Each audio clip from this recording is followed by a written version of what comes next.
নমস্কার, আমি রশনি গাঙ্গুলি। আজকের আমাদের বৃহস্পতিবারের অভিনব দর্শনের ক্লাসে এসে গেছি আমি। অভিনব দর্শন অবশ্যই ব্যক্ত করব কী বিষয়, কেন এই দর্শনকে অভিনব দর্শন বলা হচ্ছে। তার আগে আমি বলবো, যারা যারা এখনও আমার ইউটিউব চ্যানেল দর্শনের শিক্ষা, আমার যত ছোট ছোট ভাই বোনেরা রয়েছে, যারা আমার কলিগ, আমার ফেসবুকের বন্ধু, ইনস্টাগ্রামের বন্ধু, হোয়াটসঅ্যাপের বন্ধু, সকলকেই বলছি দর্শনের শিক্ষা চ্যানেলটি অবশ্যই সাবস্ক্রাইব করো, ভালো লাগলে লাইক করো, শেয়ার করো। আজকের যে ক্লাস, প্রত্যেক বৃহস্পতিবারের যে অভিনব দর্শনের ক্লাস, এই অভিনব দর্শন সেই সমস্ত দর্শনের ঊর্ধ্বে যেখানে সব কিছু একটা জায়গায় গিয়ে সীমিত হয়ে যায়, মানে থেমে যায়। আমরা সকল কিছুর ঊর্ধ্বে গিয়ে বুঝে যাচ্ছি যে আমরা খুঁজছি হচ্ছে সেই পরম সত্তাকে, সেই পরম আত্মাকে। সেই পরম আত্মাই প্রতিটি মানব দেহের সৃষ্টির আদিতে, শুরুতে, মানব দেহের সৃষ্টি গঠনে এবং প্রত্যেকটা বিদেহী, মানে প্রত্যেকটি আত্মাতেই সেই পরম আত্মাই বিরাজিত। যদি সৃষ্টির একদম শুরুর কথা যদি বলা হয়, তাহলে আমরা দেখতে পাবো আমাদের এই পুরো ব্রহ্মাণ্ডই তৈরি হয়েছে ক্ষিতি অপ তেজ মরুত বোম, মানে মাটি, জল, আকাশ, আগুন, বায়ু। ঠিক সেরকমভাবেই এই প্রকৃতি, মানে এই মানবদেহ গঠন হয়েছে ক্ষিতি অপ তেজ মরুত বোম দিয়ে। তাহলে এই প্রকৃতির সঙ্গে মানবদেহের সম্পর্কটা কোথায়, বা আমি কাকে খুঁজছি? আমি কি যে পরম সত্তা বা পরম আত্মাকে খুঁজছি তার আগে কি আমি আমার নিজেকে খুঁজে পেয়েছি? তাহলে প্রথম প্রশ্ন কি এসে গেল? পরম সত্তা পরমাত্মাকে জানার আগে আমাকে জানতে হবে আমি কে, আমার অস্তিত্ব কি। আমি প্রথম একদম শুরুতেই যখন আমার প্রথম ভিডিও আমি করি, আমি তখনও বলেছিলাম আমার দর্শনের পড়ানোর সিলেবাস যা কিছু থাকে গ্র্যাজুয়েশনের, সেই দুটো ক্লাসেতেও আমি একই কথা বলেছি। বারবার এই কথাটা, আমরা যদি সর্বক্ষণ আমাদের মনের মধ্যে বা আমাদের যে পরম বন্ধু আমাদের মন, তাকে যদি প্রশ্ন করি, আচ্ছা আমি কে, আমি কি তুমি, নাকি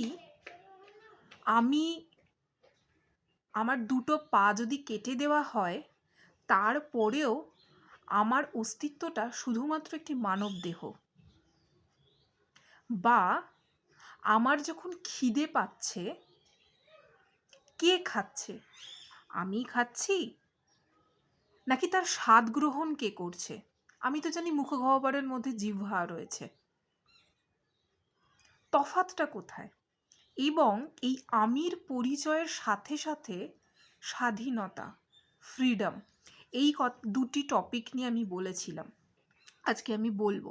কিন্তু এই দুটো টপিককে ব্যক্ত করতে গেলে আমাদের একদম পূর্বে চলে যেতে হবে। পূর্বে মানে হচ্ছে আমাদের এই সৃষ্টি যে শুরু হয়েছে তার আগে, আদিতে কি ছিল, মানে এই পৃথিবী, এই বিশ্ব ব্রহ্মাণ্ড অ্যাকচুয়ালি কি ছিল, সেইটার একটু ছোট্ট করে আমি বলে দিই, তাহলে আমাদের প্রত্যেকটা কনসেপ্ট একটু একটু একটু করে বুঝতে সুবিধে হবে। পৃথিবী শুরুতেই ছিল হচ্ছে বোম, অনাদি, যার কোনো আদিত্য নেই, মানে মহাকাশ। তো মহাকাশ যদি থেকে থাকে, আমরা এই মুহূর্তে যে আকাশের দিকে তাকাই, বা আমি এখন আমার অপোজিটেই রয়েছে আমার বাড়ির জানালা, তো আমি যদি সেই জানালা দিয়ে আকাশের দিকে তাকাই, আমি দেখতে পাবো তার রং নীল। ভূগোলে আমি কি পড়েছি, কেন আমরা নীল দেখি, বা কেন ক্রমশ যখন আমরা পৃথিবীর যে পরিধি রয়েছে সেই পরিধি থেকে ক্রমশ বেরোতে বেরোতে বেরোতে বেরোতে যখন একদম ওপরের দিকে উঠি, তখন কিন্তু মহাকাশের রং হয়ে যায় কালো। তাহলে কি কালোতেই শেষ? এই ব্ল্যাকিশেই কি শেষ হয়ে যাচ্ছে? কোথায় থেকে তাহলে শুরু? এই মহাকাশের চিরন্তন রং হচ্ছে ইয়েলো, লাইট। আমরা যে ইয়েলো কালার দেখি, সেই ইয়েলো কালারকে খুঁজে পেতে হলে সকলে সৃষ্টিতত্ত্বের, আমি এই মুহূর্তে আমাদের আদি দর্শনের যে প্রধান আমাদের যে আলোচনা, সেটা হচ্ছে সৃষ্টিতত্ত্ব, এবং সৃষ্টিতত্ত্বের মধ্যে মানব দেহের যে তত্ত্ব, দেহতত্ত্ব, সেই তত্ত্বকে তুলে ধরছি। তো সেই যে রং, মহাকাশের যে আদির রং, সেই রং ইয়েলো কেন? পরমাত্মা সেখানে বিরাজিত। কি হিসাবে বিরাজিত? আলো হিসেবে, লাইট হিসেবে বিরাজিত। তাই সেখানে আমরা রঙের বিচার করতেই পারি না, সেখানে ব্ল্যাকিশের কথা আনতেই পারি না। বিজ্ঞান আমাদেরকে একটা দূর পর্যন্ত এগিয়ে দেবে। বিজ্ঞান কিন্তু আজও বৃন্দাবনে কৃষ্ণের বাঁশির সুরের যে ওঙ্কার ধ্বনি, সেই ধ্বনির কোথা থেকে আবিষ্কার, বিজ্ঞান কিন্তু এখনও পারছে না, চেষ্টা করে যাচ্ছে। আমার রিসার্চ পেপার যেমন আমাদের এই প্রত্যেকটা যুগ, আমাদের এই যে 4টে যুগ আমরা পেরিয়ে এসেছি সকলে, কারণ এই মানবদেহটা নতুন, এই মানবদেহ নতুন, কিন্তু এই আত্মার বয়স বহু প্রাচীন। কত যুগ, সত্যত্রেতা দ্বাপর কলি, এই সত্য ত্রেতা দ্বাপর কলিতে এই আত্মা বিভিন্ন যে রূপে ছিল না, তার তো কোনো মানে নেই। তাহলে প্রত্যেকটা আত্মার কত বয়স। আজকে এই কলি যুগের আধারে আমরা এরকমভাবে পরিচিত হচ্ছি, বিভিন্ন জনের সান্নিধ্যে এসেছি, তাদেরকে আমরা চিনছি। তো আমার প্রথম যেটা বলার বিষয় ছিল যে আমি কে বা আমার স্বাধীনতা কোথা থেকে আসবে, তাহলে আমাদের এই প্রথম ক্লাস থেকে মাথায় ঢুকিয়ে নিতে হবে, এই মুহূর্ত থেকে আমি যে, আমার কিন্তু ট্রান্সফরমেশন হচ্ছে, মানে আমি সত্যের নিরিখে পৌঁছাচ্ছি। আমি হচ্ছি পরম আত্মা বা পরম সত্তার একটি রূপ। তার মানে আমি হলাম একজন সোল বা আত্মা। আমার স্থান কোথায় অবস্থিত? এই আমার স্থান অবস্থিত বলতে গেলে আমাকে চক্রে চলে যেতে হবে, মানে এই মানব দেহের যে 7 চক্র, সেই চক্র কথা বলতে হয়। একদম আমাদের ব্রহ্মতালুতে যে চক্র রয়েছে, সে হচ্ছে সহস্রার। এই সহস্রার অতিক্রম করলে যে আলোর কথা বলছি, সেই আলো অগ্নিরূপে পরিণত হয়। আমাদের রাজযোগের মধ্যে যত সাধু, সন্ন্যাসী, সাধিকা যতজন ছিলেন, বহু বহু ক্যারেক্টার, বহু চরিত্র সম্বন্ধে আমরা জানি না, আজও জানি না। এরকম বহু দেহ ছিল যারা এই দেহতত্ত্বকে সেই সাধনার মাধ্যম দিয়ে নিজেদেরকে সেই জায়গায় অতিক্রম করে নিয়ে গেছেন। তো তাহলে এই সহস্রার বিজ্ঞান আমাদের কি বলেছে? আমাদের 2টো করোটি থাকে, বাম আর ডান। বাম আর ডান করোটির ঠিক মধ্যিখানের এই জায়গাটায় থাকে হচ্ছে আমাদের পিটুইটারি গ্ল্যান্ড। সেই পিটুইটারি গ্ল্যান্ডের এই পরমাত্মার একটি অংশ এই মুহূর্তে, যাকে আপনারা সকলে শুনছেন রশ্মি, বাঘিনী, যে নামেই হোক না কেন, নামে কি আসে যায়, সে কিন্তু একটি আত্মা। এবং যারা শুনছেন আপনারা সকলে একটি আত্মা, এবং এই আত্মার স্থান বা বিরাজমান কোথায়? পিটুইটারি গ্ল্যান্ড, সহস্রারে। তো এর এই ছোট্ট একটি শক্তির কত ক্ষমতা যে একটি মানব দেহের এতগুলো যন্ত্র রয়েছে। কি কি যন্ত্র রয়েছে? চোখ, নাক, ঠোঁট, কান, বাকযন্ত্র, কণ্ঠ, হাত, পা, নাভি, উদর, এত কিছু রয়েছে, পা। এই পুরো সিস্টেমটাকে প্রকৃতির মনে হলো বা পরমাত্মার মনে হলো যে আমি রেডি করব। আমরা যদি রাস্তায় বেরোই, খুব মন দিয়ে যদি আমরা চিন্তা করি, আমাদের মতো কিন্তু কাউকে দেখতে হয় না। আমাকে বা আমার এই দেহটা যে যন্ত্র আমি পেয়েছি, আমার কাজ সাকসেস করার জন্য বা আমার কাজ এগিয়ে নিয়ে যাওয়ার জন্য, সেই দেহের মতো আর দেহ কিন্তু কোথাও নেই। আমার এই লৌকিক জগতের যে বাবা মা বা পিতা মাতা, তাদের মতো দেখতে কিন্তু আর কেউ নেই। বা আপনাদের মতো আপনাদের ফ্যামিলির যতজনের সান্নিধ্যে আপনারা রয়েছেন, কর্মক্ষেত্রে যতজনের সান্নিধ্যে আপনারা রয়েছেন, প্রিয় মানুষের সান্নিধ্যে আপনারা যখন রয়েছেন, বা সন্তান সন্ততির সান্নিধ্যে যখন রয়েছেন, কাউকেই কিন্তু কারুর মতো দেখতে হচ্ছে না। একটি ছোট্ট মানবদেহ যখন শিশু আকারে যখন ভূমিষ্ঠ হয়, তাকে দেখতে বলা হচ্ছে এই চোখটা না মায়ের মতো, এই নাকটা হয়েছে বাবার মতো, আর রংটা পেয়েছে মায়ের মতো বা বাবার মতো। সব হচ্ছে আমাদের এই বাস্তব জীবনের বা অর্জিত জ্ঞানের প্রশংসা। আমি তো প্রশংসাই বলি। আমার যতটুকু জ্ঞান অর্জন হয়েছে তাতে আমি বলবো এই সকল কিছু প্রশংসা। ভুল এখানে কিছু নেই, ঠিকও এখানে কিছু নেই। ভুল ঠিকের বিচার করবেন তো তিনি, প্রতি মুহূর্তে করে যাচ্ছেন, এবং আরেকজন করছে যাকে আমরা ধরে রাখতে পারি না, কারণ আমরা কিছুই ধরে রাখতে পারি না। তার মেন কাজ হচ্ছে সময়। সময়কে আমরা ধরে রাখতে পারি না, আর এই সময়েরই কাজ হচ্ছে প্রত্যেকটা আত্মাকে চিনিয়ে দেওয়া, জানিয়ে দেওয়া যে তুমি কেন এসেছো এখানে। তুমি কি শুধুই সংসার জীবন ধারণের জন্য এসেছো? তুমি কি শুধু সংসার করে যাবে, যান্ত্রিক যন্ত্রণায় নিজেকে লিপ্ত করে ফেলবে এই সকল কিছুর জন্য?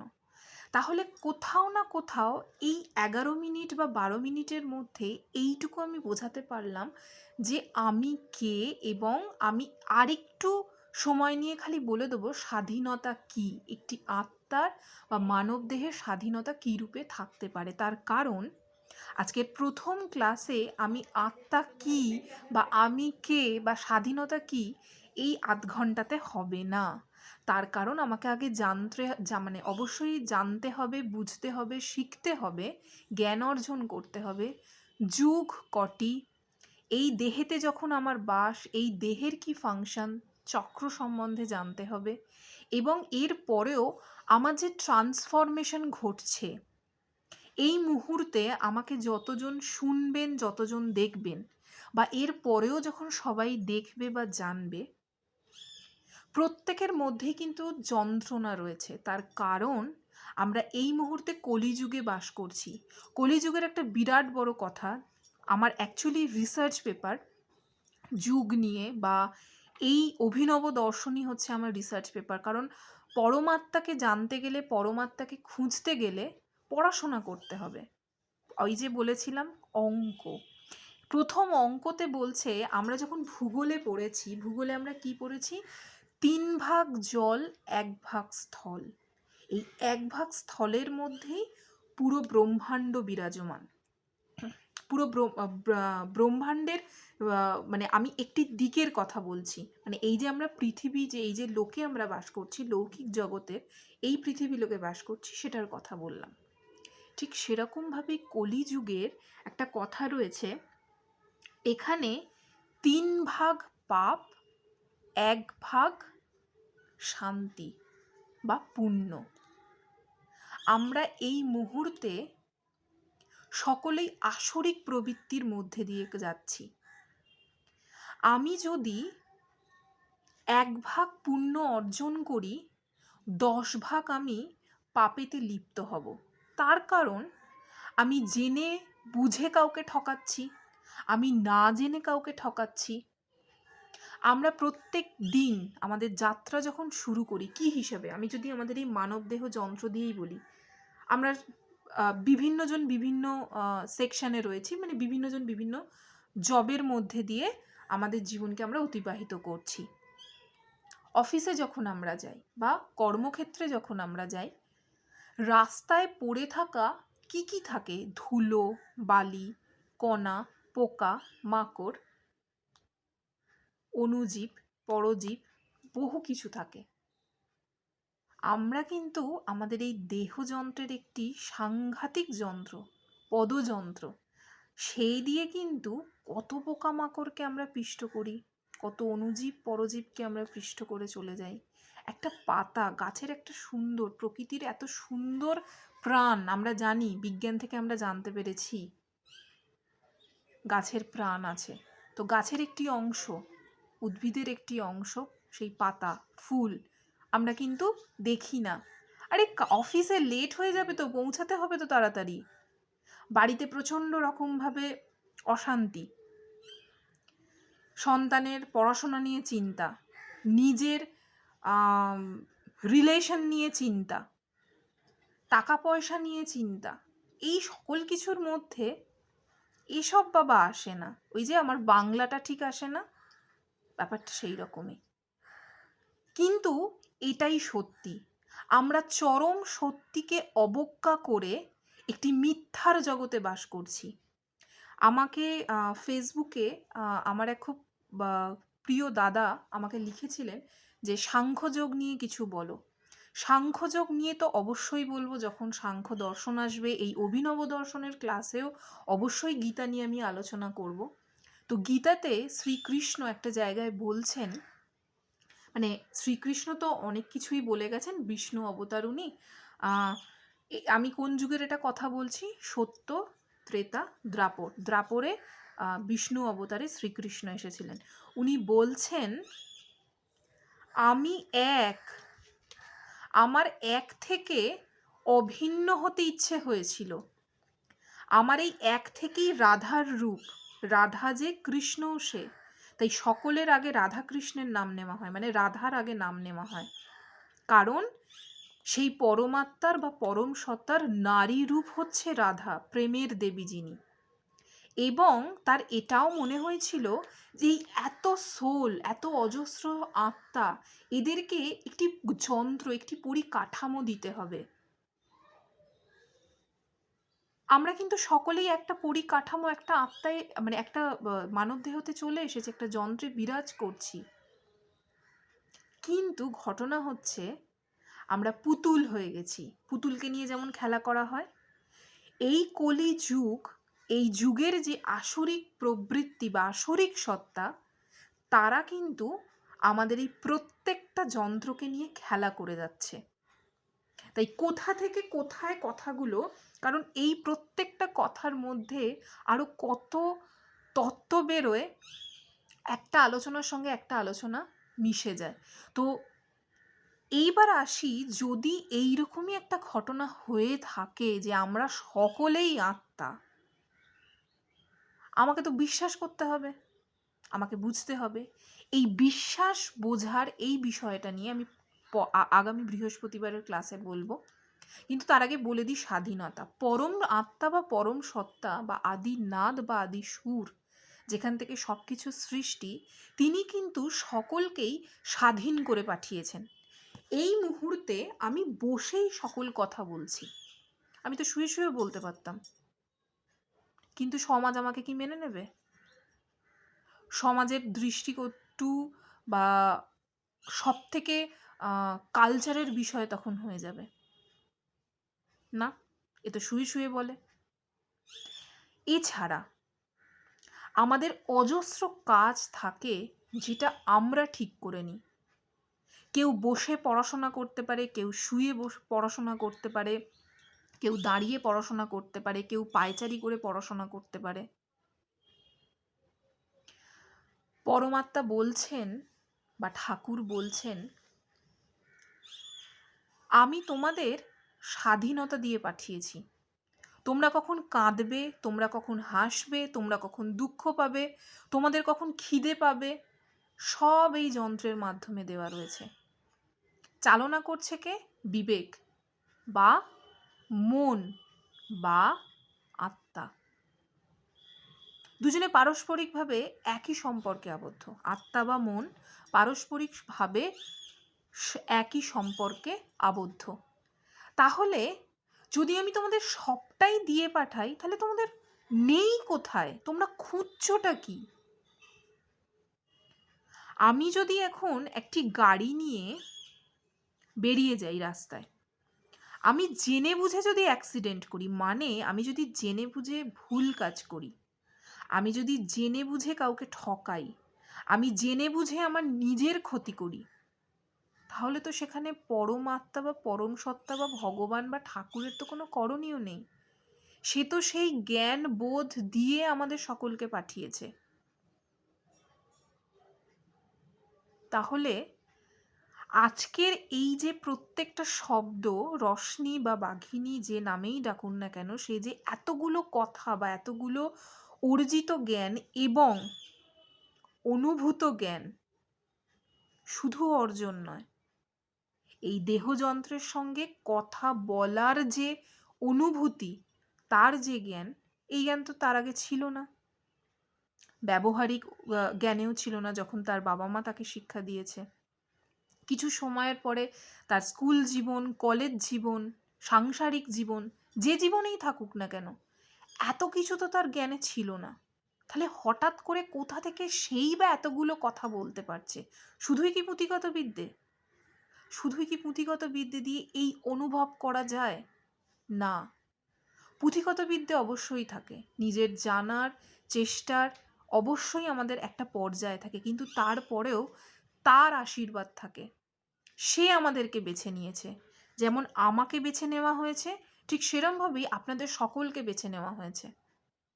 তার একটাই কারণ হচ্ছে, আমরা যেভাবে এসেছি, আমরা কিভাবে এসেছি, আমরা বাবা মায়ের, আমাদের তো সকলেরই বাবা মা রয়েছে, তাদেরও বাবা মা ছিলেন, তাদেরও বাবা মা ছিলেন, এরকম পরপর যদি আমরা বিচার করতে থাকি, আমাদের কোনো না কোনো বাবা মায়ের, তার মানে কোনো না কোনো সোল যে মানব দেহতে বা কোনো না কোনো আত্মা যে মানব দেহতে রয়েছেন, এবং আমাদের যে কুণ্ডলিনী চক্র মানে মূলাধার, সেই মূলাধারের সব থেকে প্রধান কাজ হচ্ছে মানে সেখানে যদি দিব্য শক্তি বেশি মানে বিচরণ করে, সেই মুহূর্ত থেকে কামনার সৃষ্টি হয়। যে কারণে আগেকার দিনের আমি যে সময় থেকে এই মানবদেহ ধারণ করেছি, সেই সময়ের যুগের বা তার আগের যদি কথা বলি, যখন সন্তান ভূমিষ্ঠ হতো, তখন কিন্তু যোনির দ্বার দিয়েই হতো। তাহলে সেই যোনির দ্বারের ওপরের 3 ভাগ অংশ হচ্ছে আমাদের মূলাধার, যেখানে আমি গতকালকের ক্লাসে না, তার আগের দিনের ভিডিওতে বলেছিলাম, যাকে আমরা কুলকুণ্ডলিনী বলতে পারি বা কুণ্ডলিনী বলতে পারি। ঠিক আছে? তো সেই জায়গা থেকে স্বাধীনতা তো আমাদের রয়েছেই, কিন্তু আমরা বুঝতে পারছি না। তাহলে এই ছিল আমার আত্মা এবং স্বাধীনতার একদম প্রথম, মানে এই প্রথম কথা বলতে গেলেই আমার ভিডিও হয়ে গেছে 22 মিনিটের। কিন্তু আজকে যদি একটু বেশিও হয় আমি তবুও বলবো, তার কারণ আজকে আমাকে যুগ নিয়ে একটু আপনাদেরকে বলতে হবে এবং চক্র। আজ আমি এই মানব দেহের আমাদের প্রধান কটা চক্র আছে? 7টি চক্র। মূলাধার, স্বাধিষ্ঠান, মণিপুর, অনাহত, বিশুদ্ধ, আজ্ঞা, সহস্রার। এই আমাদের 7টি চক্র। এই চক্রের আমি 3টি চক্র নিয়ে আজকে আপনাদের বলবো। বলছে মূলাধার, ঠিক আছে? মূলাধার চক্র দেহের মেরুদণ্ডের, আমাদের যে স্পাইনাল কর্ড, সেই মেরুদণ্ডের শেষ প্রান্তে বা নিম্নাংশে অবস্থিত। এটিকে কুণ্ডলিনীও বলে। এ চক্রের 4টি দল। আমরা বাংলায় যেমন রুদ্ধদল, মুক্তদল, এই লিখতে গেলে দল বিশ্লেষণ করতে হয়, তো এই যে ছোটোখাটো মাঝে সাঝে যে কবিতা রচনা করি, সেক্ষেত্রে বাংলা ব্যাকরণে কিন্তু আমরা 11-12-এ দল পড়ে এসেছি। রুদ্ধ দলের কটা ছন্দ হয়, মুক্ত দলের কটা ছন্দ হয়, এই দল কিন্তু সেই দল নয়। এই তত্ত্ব জানতে গেলে আমাকে আরও ডেপথে ঢুকতে হবে। তো প্রথম দিনে এত কিছু বললে একটু বদহজম হয়ে যেতে পারে। তো এই মূলাধার চক্রের 4টি দল রয়েছে। অবশ্যই যারা এই সাবজেক্ট নিয়ে পড়াশোনা করেন তারা কিন্তু জানেন। এর রং হচ্ছে লাল, রক্তবর্ণ, এবং এখানেই আদি শক্তি বিরাজমান। যারা রাজযোগের মাধ্যম দিয়ে, আমাদের যোগ রয়েছে কটি? আমরা জানি 4টি যোগ। কি কি যোগ? আমাদের গীতাতে বলা হয়েছে কর্মযোগ, ধর্মযোগ, জ্ঞান যোগ। ঠিক আছে? তো এই আমি তো বললাম 3টে এবং গীতার কথা। আমাদের প্রধান 4টি যোগ হচ্ছে জ্ঞান যোগ, কর্মযোগ, ধ্যান যোগ, রাজযোগ, হঠযোগ। এই টোটাল যে আমাদের 5টা যোগ, হ্যাঁ অবশ্যই ভক্তিযোগ। ভক্তিযোগ এসছে আমাদের কলিযুগের, কৃষ্ণের বা আমাদের যখন কোন সময়ের কথা বলবো, মহাদেব, মহাদেব বলাটা ভুল হচ্ছে, মহাপ্রভুর সময়ের যে কথা আমি বলছি, সেই সময় থেকে ভক্তিযোগ এসেছে। কারণ তার আগে সম্পূর্ণই ছিল কিন্তু জ্ঞানযোগ, কর্মযোগ এবং ধ্যানযোগ। এই ধ্যানযোগের মধ্যে পড়ে হচ্ছে রাজযোগ। কলিযুগের এই যে আমি চক্রের কথা বলছি, এই প্রত্যেকটা চক্র নিয়ে যারা বা এই দেহযন্ত্র নিয়ে যারা নিজেদের সঙ্গে বারে বারে বারে বারে চর্চা করেছেন, বড় বড় যোগী সন্ন্যাসী, তারা কিন্তু সকলেই রাজযোগ মার্গের মধ্যে দিয়ে গেছেন। ঠিক আছে, তো এখানেই এই মূলাধারেই আদি শক্তি মা, যাকে আমরা মা রূপে দেখি বা বুঝি বা আমাদের বিশ্বাসের মধ্যে রয়েছে, সেই আদি শক্তি বিরাজমান। এছাড়াও বলছে আমাদের এই চক্রটি চেতনাকে নিয়ন্ত্রণ করে। আমি ঠিক করছি না আমি ভুল করছি? আমি যখন মনের কথা বলেছি, আমি বলেছি আজ্ঞাচক্রে বিরাজমান। আজ্ঞাচক্রে বিরাজমান তো বটেই, কিন্তু চেতনাটা কোথায় রয়েছে? আজ্ঞাচক্রে আসতে গেলে আমাকে এতগুলো চক্র অতিক্রম করে আসতে হবে। তাই প্রধান মানব দেহের প্রধান যে চেতনা, আমার খিদে পায়, আমার ঘুম পায়, কার ঘুম পায়? দেহ এটা তো একটা যন্ত্র, এটা তো জাস্ট একটা কস্টিউম। এই যে এই মুহূর্তে আমি যে এই কস্টিউমটা পরে রয়েছি, এইটাও হচ্ছে একটা কস্টিউম। কার কস্টিউম? আত্মাদের কস্টিউম। তার মধ্যে আমি একজন। সেরকমভাবেই বলছে যে এই চক্রটি চেতনাকে নিয়ন্ত্রণ করে প্রত্যেকটা মুহূর্তে। এই যে চোখের পাতাটা পড়ছে, কত সেকেন্ডের মধ্যে পড়ছে আমরা গণনা জানি? আমরা জানি চোখের পাতাটা পড়ে যাচ্ছি, যে টপ পট পট পট ফেলে যাচ্ছি। এই ভিডিওটা এই মুহূর্তটায় কেউ দেখলে ডেফিনেটলি ট্রোল করবে, কিন্তু এটা সত্যি। মানে এই মুহূর্তে যদি ট্রোলও হই, তাতেও ভালো লাগবে যে যাক, কেউ তো এই পর্যন্ত তো শুনলো প্রত্যেকটা কথা। এবার বলছে এই চক্রটি চেতন থেকে অবচেতন পর্যন্ত সীমিত। আমাদের চেতন সত্তা থেকে অবচেতন সত্তা, আমরা অবচেতন সত্তায় কখন পরিণত হই? যখন আমরা নিদ্রা যোগে থাকি। যোগের আরেকটা ভাগ, যেটা আমি একদম প্রথম দিন বলেছিলাম, নিদ্রা যোগ। এবার বলছে এই চক্রেতে যখন দিব্যশক্তি খেলা করে জন্ম হয়।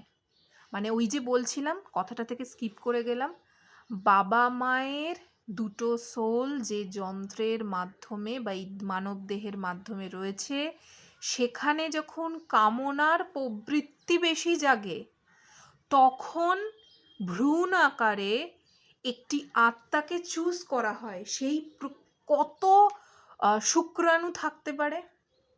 একটি বা কিছু মুহূর্তের যে কামনা বাসনার যে ক্ষণ, সেই ক্ষণে বীর্যপাত ঘটে পুরুষ দেহাংশ থেকে। সেই পুরুষ দেহাংশে কয়েক হাজার কোটি, পরমাত্মা বা ঠাকুর বলছেন 52,000 কোটি। সেই 52,000 কোটি, বা আমি যদি এই সংখ্যাকে সরিয়ে দিই, কারণ আমাকে এখানে যে কেউ প্রশ্ন করতে পারে আপনি কি করে জানলেন যে সেটা 52,000 কোটি?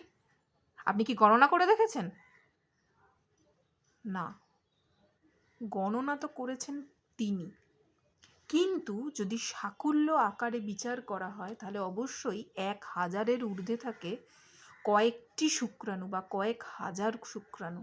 সেই শুক্রাণুদের মধ্যে মানে প্রত্যেকটা সোল, কিন্তু তাদের মধ্যে বিচার চলছে, দ্বন্দ্ব চলছে, সেখানেও ঠিক বিচার চলছে।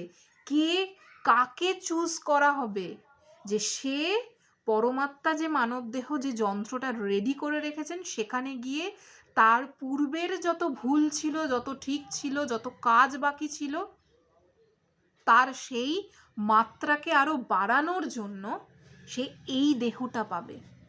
সিলেক্টেড হয় কেউ একজন, অথবা কোনো মানবদেহের মধ্যে যদি দুজন, ওই যে আমরা বলি টুইন্স বেবি বা যমজ বেবি, ডিসাইড করে নেওয়া হয় যে এই দুজন এই মানবদেহতে থাকবে। আমরা বিদেশের বহু জার্নালে, এখন তো প্রচণ্ড রকমভাবে ফেসবুকের মাধ্যম দিয়ে হোক বা ইনস্টাগ্রাম, মানে আমাদের এই ডিজিটাল মাধ্যম দিয়ে আমরা জানতে পারছি যে একটি মানবদেহের মাধ্যম দিয়ে কত সন্তান আসতে পারে, 4জন 5জন, বহুভাবে আমরা দেখেছি।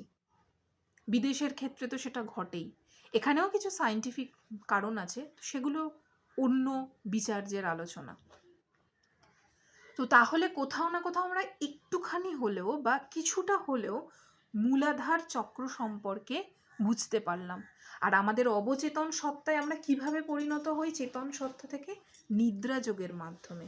আমরা এরকম বসে থাকতে থাকতে আমরা যদি কখনো সাধনার মার্গে যাই, তাহলে সেখানেও কিন্তু আমরা চেতন সত্তা থেকে অবচেতন সত্তায় যাই।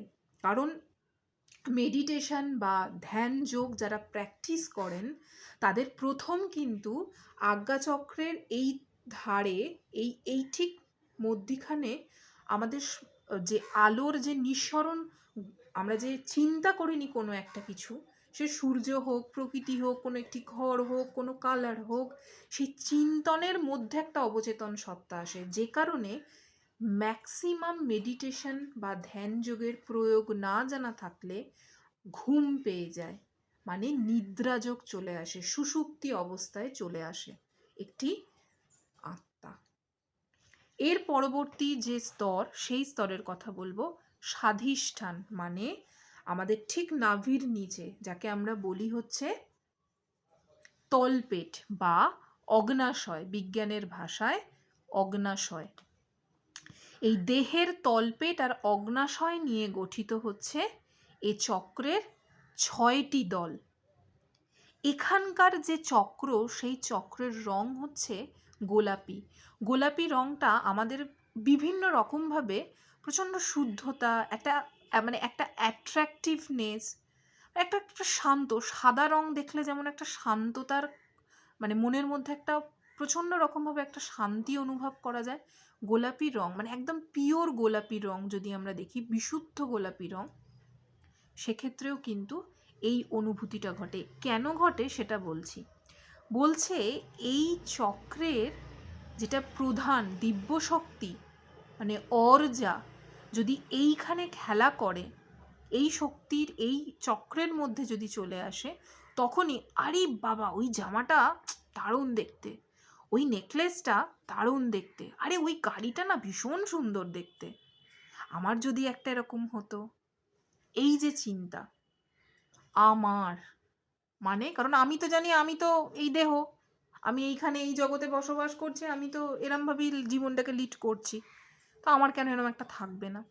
এই যে লোভ, লোভের যে উত্তরণ ঘটানো, সেই লোভ, এখানেও কামনা, কিসের কামনা? ওই লোভের কারণা। মানে এগুলো হচ্ছে সব তমগুণের প্রাধান্য। আমাদের তো বিকার রয়েছে, আমি বিকারের কথাও বলেছিলাম, এইগুলো কিন্তু সব বিকারের মধ্যে পড়ে। তাহলে কি বলছে? লোভ, কামনা, বাসনা, এই সকল কিছুকে এই চক্র প্রথমে জাগরণ করে, তারপর নিয়ন্ত্রণ করে। কারণ আমাদের প্রধান কামনার জায়গাই হচ্ছে মূলাধার। মূলাধার থেকে এই প্রত্যেকটি অনুভূতির আমাদের জাগরিত হয়। বুদ্ধি আমাদেরকে উত্তেজনা মারফত জানিয়ে দেয় যে তোমার কিন্তু এই মুহূর্তে এই অনুভূতিটা হচ্ছে। চক্র কিন্তু সেই অনুভূতিকে নিয়ন্ত্রণ করছে।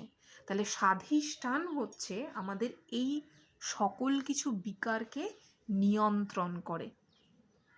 এ চক্রে দিব্য শক্তি নৃত্যের কামনা বাড়িয়ে দেয়। কোনো এক সময় লৌকিক জগতের বাবা মা, মানে এই জগতের যে বাবা মা, তিনি আমাকে সেই শিল্পকলাতেও যতটুকু শেখা যায়, অর্জন করা যায় শিখিয়েছিলেন। তাহলে আমরা যারা খুব ভালো নাচি বা নৃত্যের মধ্যে যারা আমরা যুক্ত, বা যখন আমরা নামের মধ্যে থাকি, জপের মধ্যে থাকি, তখনও এই দেহের মধ্যে অর্জার একটা আন্দোলন ঘটে। সেই আন্দোলনের যে নৃত্যতা, মানে সেই মুহূর্তের যে দেহের যে দোলুনি ভাব, সেইটা পর্যন্ত এই স্বাধিষ্ঠানেই ঘটে থাকে। এবং এই স্বাধিষ্ঠানের আরেকটি কার্য ঘটে, সেটা হচ্ছে ভয়। এই যে আমরা ভয় পেয়ে যাই কোনো কারণবশত, তাহলে দেহচক্রের এই দুটো চক্র নিয়ে আমি 3টে বলবো বলেছিলাম, কিন্তু আপাতত সময় পেরিয়ে যাচ্ছে। আমি এই দুটো চক্র নিয়ে আজকে বললাম। পরবর্তী ক্লাসে অভিনব দর্শনের, মানে পরের বৃহস্পতিবার, আমি বাকি যা কিছু রয়েছে, কারণ আত্মা কি এইটুকুতে বলা গেল না, আর চক্রর ভাগ এইটুকু সময় বলা গেল না, কারণ এ হচ্ছে এমনই পড়াশোনা বা এমনই জ্ঞান বা এমনই তত্ত্ব, যদি শুরু থেকে শুরু করা যায় তাহলে দিন রাত কিভাবে কেটে যাবে বলার উপায় রাখে না। এবং সবাই ভাববে যে আজকের দিনে এই কোভিড সিচুয়েশনের মধ্যে নিজের রোজগারের চিন্তা করব না এই সমস্ত কিছুর চিন্তা করব। এটাও তো বিশাল বড় একটা ঘটনা। কোভিড সিচুয়েশনটা কেন এসেছে? বিভিন্ন জনের বিভিন্ন মতামত থাকবে, বিভিন্ন জন বিভিন্ন মতে বিশ্বাসীও, সেটাই উচিত, সেটাই থাকা উচিত, কিন্তু তবুও কিছু তো কারণ আছে। তবে এখানে একটা ঘটনা বলে দিই, এই মুহূর্তে আমি যেটা নিয়ে আরও বিশেষভাবে পড়াশোনা করছি সেটা হচ্ছে কলিযুগ। কলিযুগ, সত্যযুগ, মানে আমাদের 4 যুগ নিয়ে আমি অবশ্যই একটি ক্লাসে অভিনব দর্শনের আলোচনা করব। তবে কলিযুগের একটা দারুণ কথা বলবো। আমার ইচ্ছে ছিল আজকে অন্তত কিছুটা বলে দেওয়ার, কিন্তু এই আর সময় নেই। আমার একটা কথা খালি বলতে খুব ইচ্ছা করছে। বলছে কলিযুগের আয়ু হচ্ছে 4,32,000 বছর। আমরা ভূগোলে সৌরজগৎ, সৌর সংসার, এই সকল কিছুই পড়েছিলাম। তো এই সৌরজগৎ, সৌর সংসারের একটা টার্ম আছে। সেই টার্মটাকে এখানে বলা হয়